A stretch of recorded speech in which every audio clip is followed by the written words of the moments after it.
Assalamualaikum warahmatullahi wabarakatuh. Halo, perkenalkan nama saya Jayalani, peserta Leksan Bedas tahun 2023 SNPN Negeri 2 Pase. Di kesempatan kali ini saya akan menceritakan buku yang berjudul Basri Tak Lagi Merenung yang ditulis oleh Diah Rahmawati dan diterbitkan oleh CV Gina Walafafa. Jumlah halaman buku ini adalah 58. Alasan saya memilih buku ini adalah saya tertarik tentang sifat anak yang bernama Basri yang begitu sabar. Dan juga buku ini sangat menarik dan seru. Di siang hari, sesudah korban banjir Bengawan Solo dimakamkan, sesanak keluarga pergi ke makam untuk berziarah. Anak yang bernama Basri sudah ditinggalkan ayah, ibu, kakak, dan keluarganya.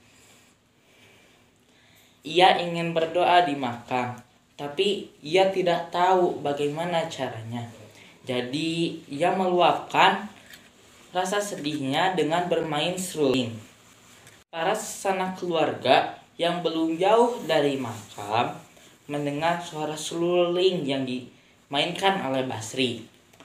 Mereka penasaran siapa yang bermain seruling di tengah makam. Apakah sosok hantu atau manusia? Tanya di hati para sanak keluarga itu. Juru kunci mendengar suara seruling yang dimainkan oleh Basri. Juru kunci diam-diam memperhatikan Basri. Suara seruling yang dimainkan Basri mulai melemah. Lalu ia pun berbaring di pinggir kuburan ayahnya. Juru kunci mulai mendekatinya. Basri tidur dengan pulasnya. Juru kunci menyalakan rokok. Bau asap rokok terasa asing bagi Basri. Lalu Basri pun terbangun.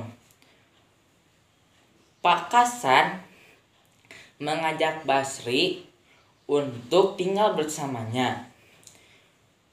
Di rumah Pak Kasan ada 1 orang istri dan 3 anak. 1 orang istri bernama Bu Kasan dan 3 orang anak adalah Jamal, Jamila, dan Amin. Pak Kasan baik kepada Basri. Pak Kasan menganggap Basri sebagai anak sendiri. Ia menyekolahkan Basri bersama Jamal, Jamila, dan Amin. Basri duduk di kelas 3. Setelah lama bersekolah, pembagian rapot pun muncul. Basri punya nilai tinggi daripada anak-anak Pak Kasan. Saat Pak Kasan dan Bu Kasan tidak ada di rumah, mereka mulai memerintah Basri sebagai anak pungut. Lalu Basri merasa kesal. Ia pun menulis surat dan diletakkan di meja kamarnya. Lalu ia pergi merantau ke Malang. Di Malang, ia menggelandang di toko. Lalu seorang ayah yang bernama Pak Kahar mengajak Basri untuk tinggal bersamanya. Basri pun ikut bersama Pak Kahar dan disekolahkan kembali. Barunya ia diejek 7 orang temannya yang bernama Roy, Chris, Yok, Anna, Alex, David, dan Peter. Ia sampai diejek dengan menyebut sebagai tuan gembel, gembel beruntung, gembel tidak tahu diri, dan sebagainya. Sampai-sampai Basri yang ingin masuk ke gerbang sekolah ditahan oleh 7 orang itu.